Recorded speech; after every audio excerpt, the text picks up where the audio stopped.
اعوذ باللہ السمیع العلیم من الشیطان الرجیم بسم اللہ الرحمن الرحیم۔ درس قرآن کا آغاز سورہ یوسف کی آیت نمبر 110 سے ہو رہا ہے۔ تو آج ہم سورہ کی یہ اختتامی آیات 110 اور 111 پڑھیں گے۔ حتیٰ اذا استیأس الرسل وظنوا انہم قد کذبوا جاءہم نصرنا فنجی من نشاء ولا يرد باسنا عن القوم المجرمین۔ تو اس آیت میں لغت اور گرامر کے لحاظ سے ترجمہ کرتے وقت ایک یعنی تفہیم کی مشکل پیش آئی، تو اس کے لیے مختلف علماء نے اپنے اپنے فہم کے حساب سے تاویل کا سہارا لیا، تو ہم وہ بین ہی آپ کے سامنے بیان کر دیتے ہیں کہ مسئلہ پیش آیا، لفظ جو کذبوا آیا ہے، تو کذبو تو ہوتا ہے کہ جھوٹ بولنا، کذبا اس نے جھوٹ بولا اور کذبا اس نے جھٹلایا، تو یہ دو چیزیں ہیں۔ اب یہاں پر کذبو لفظ استعمال ہوا ہے، تو اس کو کیسے ہم جملے میں صحیح مقام دیں گے اور اس کی صحیح تفہیم کریں گے، یہ ہم بیان کرتے ہیں۔ تو جب رسول مایوس ہو گئے اور انہوں نے گمان کر لیا، تو اب اگر یہاں پہ کذبو کہا جائے کہ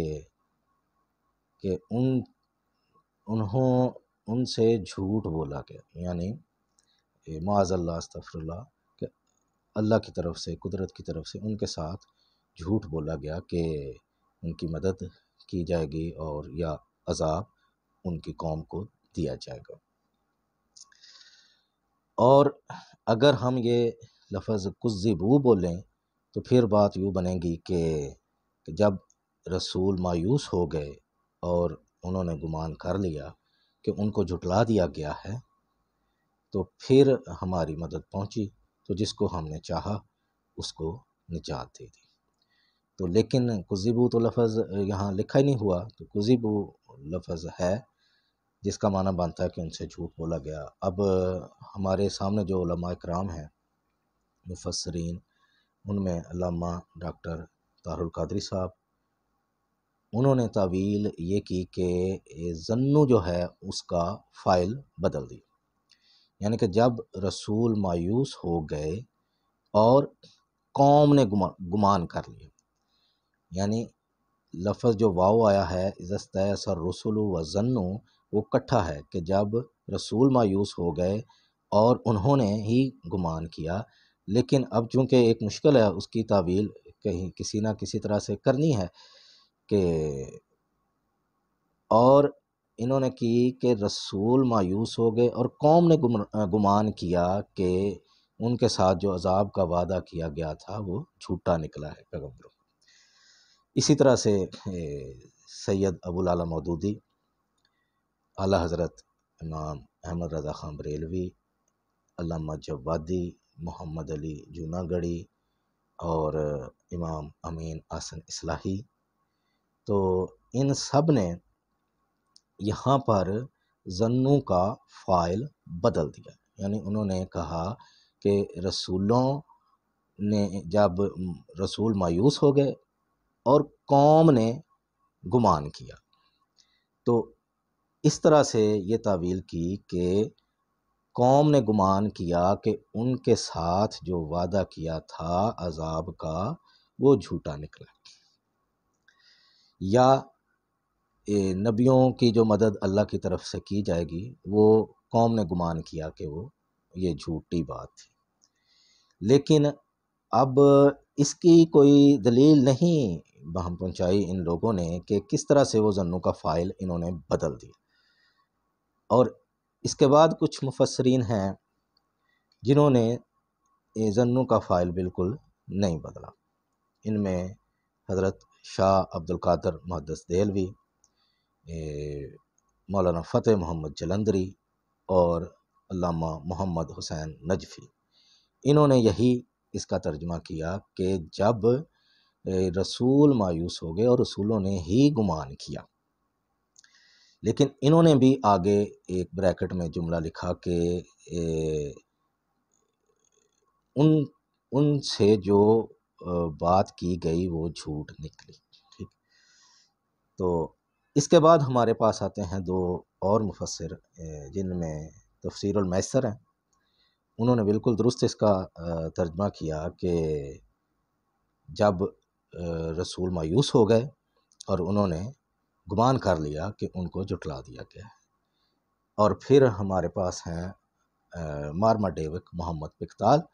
انہوں نے بھی اپنا انگریزی کے ترجمہ میں یہ لکھا they were denied، یعنی انہیں جھٹلا دیا گیا. تو اب ہمیں اس کی کوئی واضح دلیل یا رہنمائی وہ پھر کہاں سے میسر آتی ہے، اس کے لیے ہم دیکھتے ہیں صحیح بخاری شریف باب التفسیر، اور اس کی روایت نمبر ہے 4695 4695، جہاں پر حضرت عائشہ رضی اللہ عنہا سے پوچھا گیا کہ یہ کذبو کو کیا پڑھنا ہے، کذبو پڑھنا ہے یا کذبو پڑھنا ہے.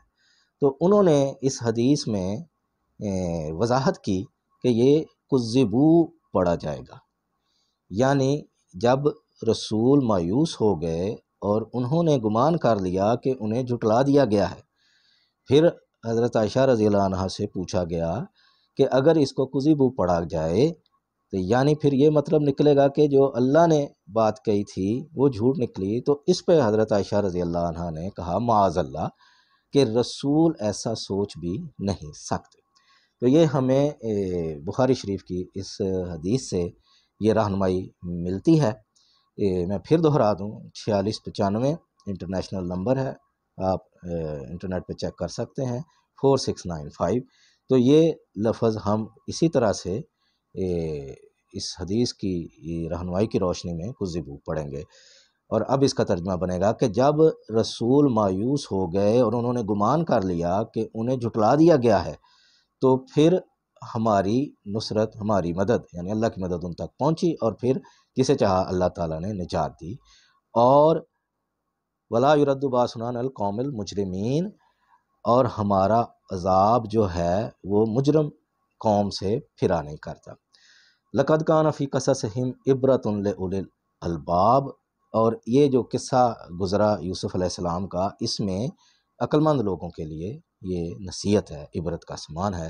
ما کان حدیث یفترا، یہ قرآن یہ ایسی بات نہیں جو خود سے بنائی گئی ہو، ولیکن تصدیق الذی بین یدی، لیکن جو کچھ ان کے پاس یہ موجود ہے یہ اس کا تصدیق کرتا ہے. یعنی اس قرآن سے جو وہ پہلی تعلیمات ہیں ان کی یہ جسے کہتے ہیں کنفرمیشن ہوتی ہے، وہ ٹیلی ہو جاتی ہیں کہ واقعی یہ وہی تعلیمات ہیں جو پہلے سے موجود ہیں، اور قرآن انہی کی ہی تصدیق کرتا ہے.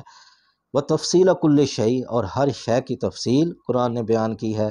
وہ ہدی و رحمت، ہدایت ہے، رحمت ہے، لقوم یؤمنون، اس قوم کے لیے جو کہ ایمان لاتے ہیں. تو سورہ یوسف سے ہمیں بنیادی طور پر تین جو بڑے جسے کہتے ہیں کہ نصیحتیں حاصل ہوتی ہیں. سب سے پہلے صبر کا، کہ جیسے بھی حالات ہوں اس پر صبر کیا جائے. یعنی کہ جب تہمت لگی تو یوسف علیہ السلام مضبوط تھے، کسی کا منہ بھی توڑ سکتے تھے بھی کیوں میرے بارے میں ایسی بات کیا، لیکن نہیں، یہ اصول و ضوابط کے پابند تھے. اور پھر حسد، یہ دوسرا سبق ہمیں کہ ہمارے معاشرے میں آج کل بہت ہی زیادہ عام ہے. تو یہ بھی اس سورہ سے سبق ملتا ہے کہ اگر کسی کو اللہ نے علم میں، دولت میں یا کسی بھی قسم کی صفت میں اس کو زیادہ دی ہے تو اس کے حسد نہیں کرنا چاہیے، بلکہ جو کچھ آپ کو ملا اس پر اللہ تعالیٰ کا شکر ادا کریں. اور اللہ نے کہا ہے کہ جو شکر کرے گا تو اللہ اس کو زیادہ دے گا. بلکہ ہو سکتا ہے کہ جو چیزیں ہم ظاہری طور پر دیکھ رہے ہیں لوگوں کے پاس، تو اس سے کہیں زیادہ اللہ نے آپ کو نوازا ہو، لیکن آپ کا ان کی طرف دھیان نہیں جاتا. اور جو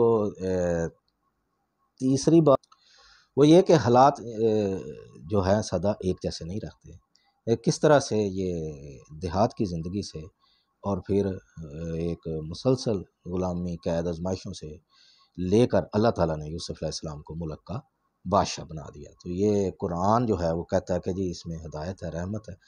تو جو ایمان لاتے ہیں اور اس کے ساتھ یہ سورہ اس کا اختتام ہو گیا، اور آگے یہ درس کا سلسلہ جاری رکھیں گے۔ تو اب جو اہم موقع ہے عید الفطر کا، تو میری طرف سے تمام اہل ایمان کو عید کی بہت بہت مبارک ہو۔ اور یہ اصل میں یہ خوشی قرآن کے ملنے کی ہے۔ اس کے بارے میں سورہ یونس میں اللہ تعالیٰ نے بیان کیا ہے، یا ایھا الناس قد جاءتکم موعظۃ من ربکم وشفاء لما فی الصدور وہدی ورحمۃ للمؤمنین، کہ اے لوگو کہ بے شک تمہارے پاس نصیحت آئی ہے تمہارے رب کی طرف سے، اور جو تمہارے دلوں کے امراض ہیں یعنی نفسیاتی جتنے بھی ہیں وہ ان کے لیے یہ شفا ہے اور ہدایت ہے، اور یہ مومنوں کے لیے رحمت ہے۔